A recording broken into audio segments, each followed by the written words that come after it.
5 games, mixed results, and plenty to talk about.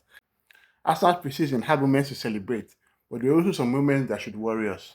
Let's break it all down.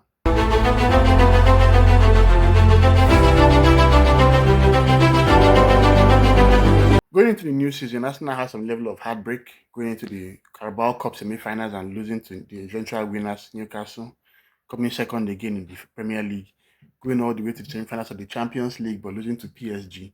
So they couldn't just wait for the season to be over. Going into the new campaign, obviously we had these transfer signings that brought some level of excitement to the team.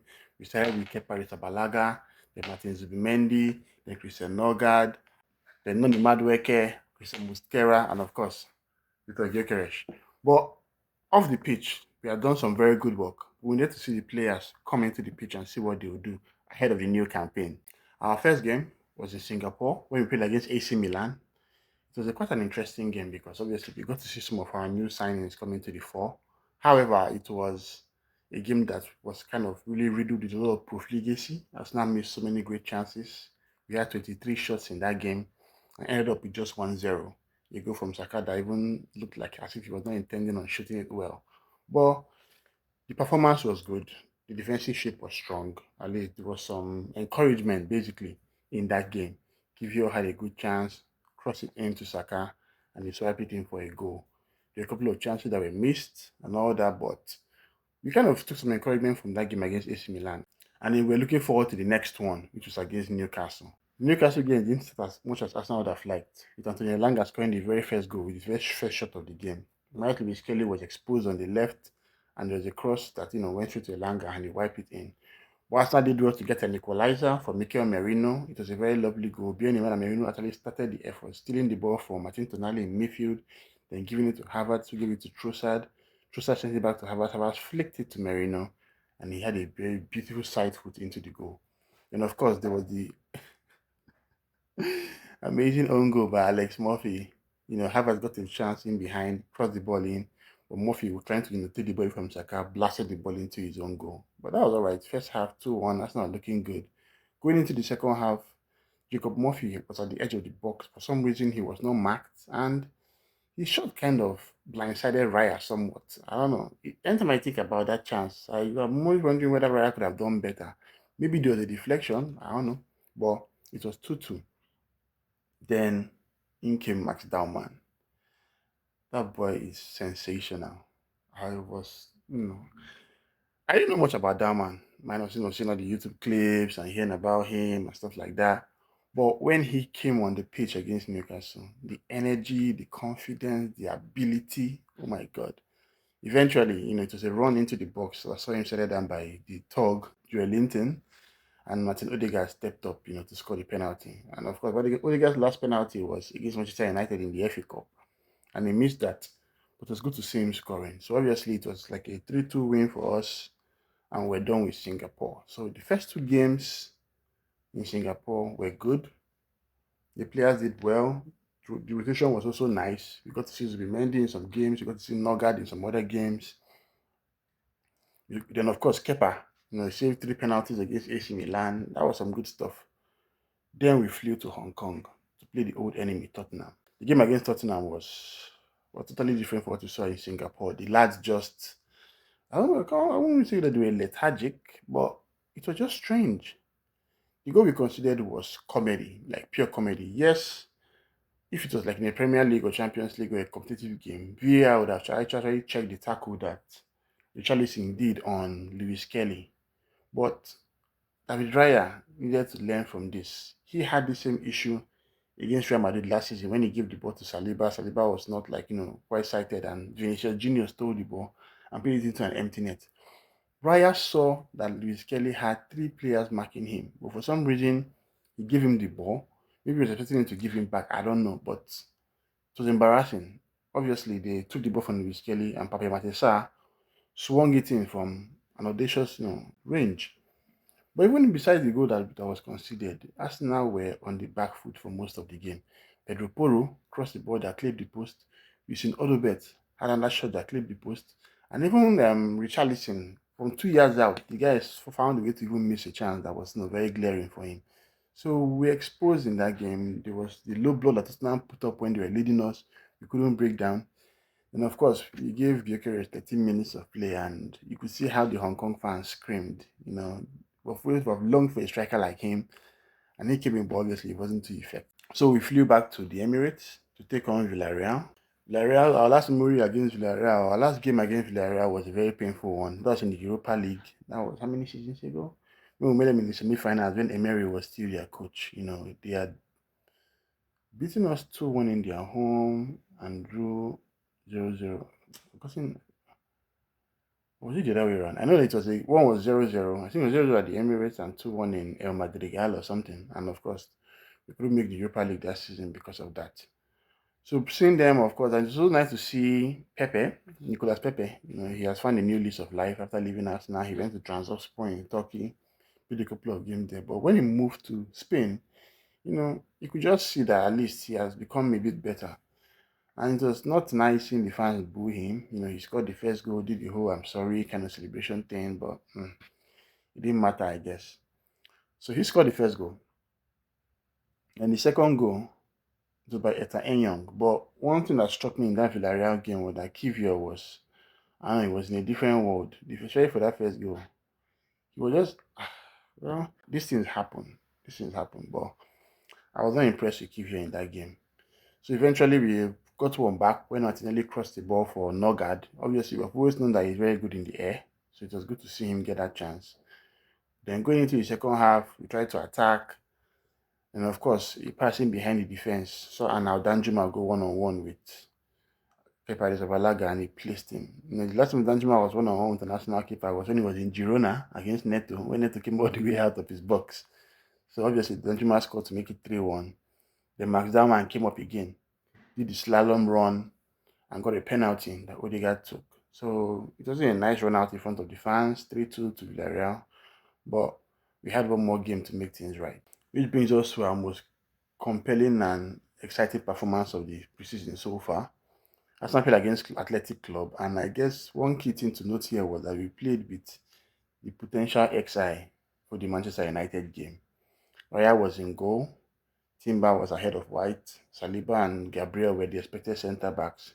It was interesting to see Calafiori start ahead of Lewis Kelly. The midfield trio was Zubimendi, Rice, and Odegaard, while the attacking trio was Gyökeres, Saka, and Martinelli. We had so many chances. Saka was amazing in that game. The guy cooked the left back of Athletic Bilbao time and time and time and time. I know I did a video about the match ratings, match recap, and I gave him a 9. He was our best player on the day.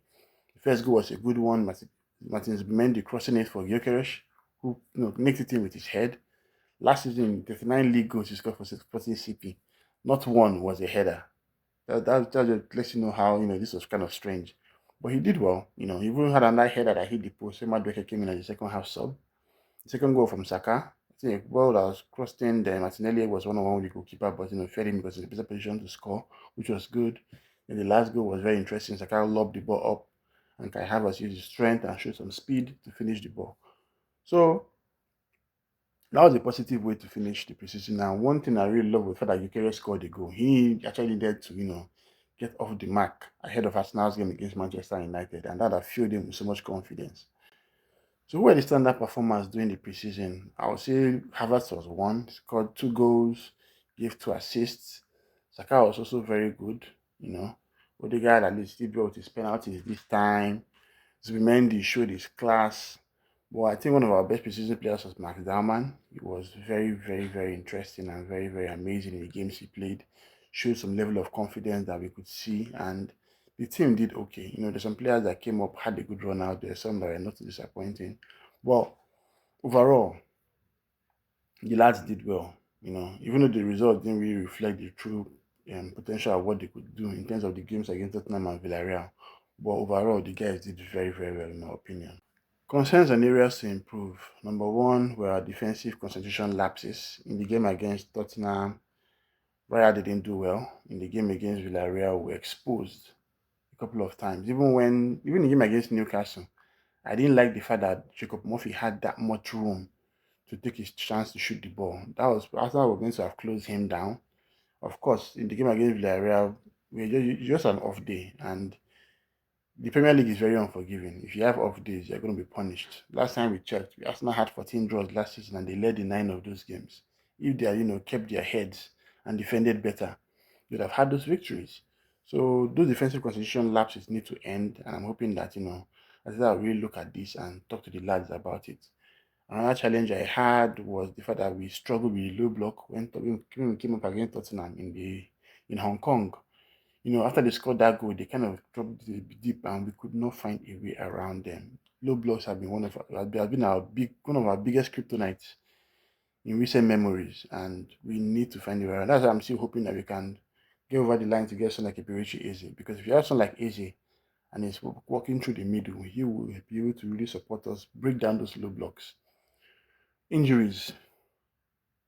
I thought the injury gods had their fill of us last season, but in the course of the preseason, we had Gabriel who didn't come on time. We had Simba who was still struggling from his injury. He went for his surgery in summer. But during the games themselves, Calafiori had a tweak against Newcastle. Trossard also had an injury. And Martinelli also had an injury as well. But, my happiness this time is that we have better depth. Because if you look at the entire team, each position, they're like two quality players that can actually feature compared to last season where we had to use someone like Mikel Merino as a center forward. So before I just give my final thoughts, let's just take a couple of questions. So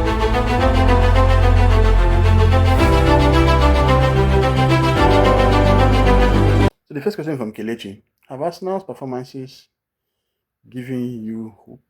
Oh yeah, they have. They have. They have. I would say they have. I would say that, I was looking forward to one thing that Ateta mentioned in preseason, that we'll have some level of unpredictability. And we saw that.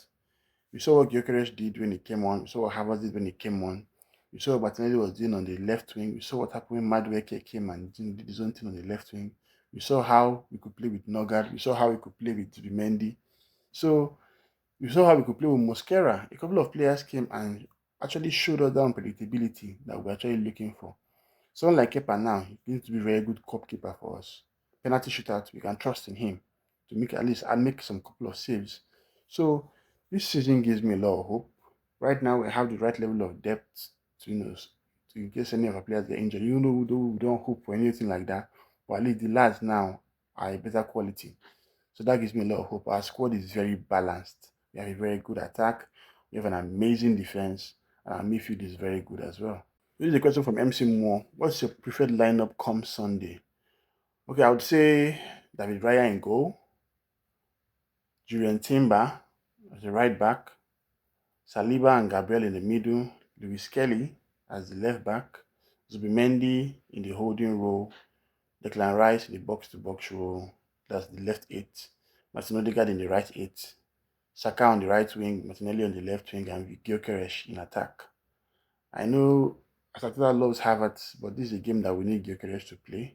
Man U is very, very open, and we could expose their high line. We could expose them with the way we intend to play. So that's my lineup. I think that should be enough to get a victory. I'm predicting a 1-3 win. Man U probably score one goal, maybe penalty from Bruno Fernandes. Then, of course, Gyökeres would score, Saka would score. I think Gyökeres would probably score a brace or something. That would be nice, but I think we have enough in the tank to get a victory over them. Then the last question came from Chinedu. Who's on penalties? Saka or Gyökeres? So there was a quote from Mikel Arteta a couple of weeks back when he said, I'm sure they will step in if they allow him to. That's Gyökeres playing a penalty. As you know, he has been very consistent and he has scored many of those in the past. But we have so many good penalty takers, good ones as well. So that will be resolved by themselves. If not, I will intervene. So one thing we know for sure is that Arsenal tends to share penalties a lot. Saka is someone that is going to be our main penalty taker. Well, last season and even 2 seasons ago, the chances that there are times when you have the ball, you give it to Odegaard. Now when we played against Bournemouth, he gave one to Kai Havertz. So I think there might be a penalty share. It might be based on game state. Maybe some games, maybe high pressure games. Saka might not be confident enough to play.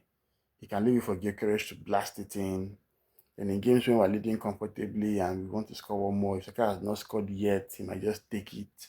So I don't think we have a guaranteed first team taker. Saka will always be highest in the pecking order, but I think he will share penalty with Gyökeres this season. So that's all. 5 games, 5 lessons. It was a very good preseason encounter. Loved the fans in Singapore, the fans in Hong Kong, and of course our Emirates home crowd. They are ready to wheel the team on for this campaign, and this is going to be very interesting. All the work has been done. It's time for the business. Arsenal playing at Old Trafford on Sunday evening. Of course, the build up for the game will be here. We'll talk so much, have a couple of guest speakers as well. But I believe that the team has what it takes to challenge this season. The squad is big enough to challenge on all 4 fronts. But while I believe that there's some great things that were done in preseason, there's also some lessons that we need to learn that we need to learn and get better at. But till then, come on, you Gunners.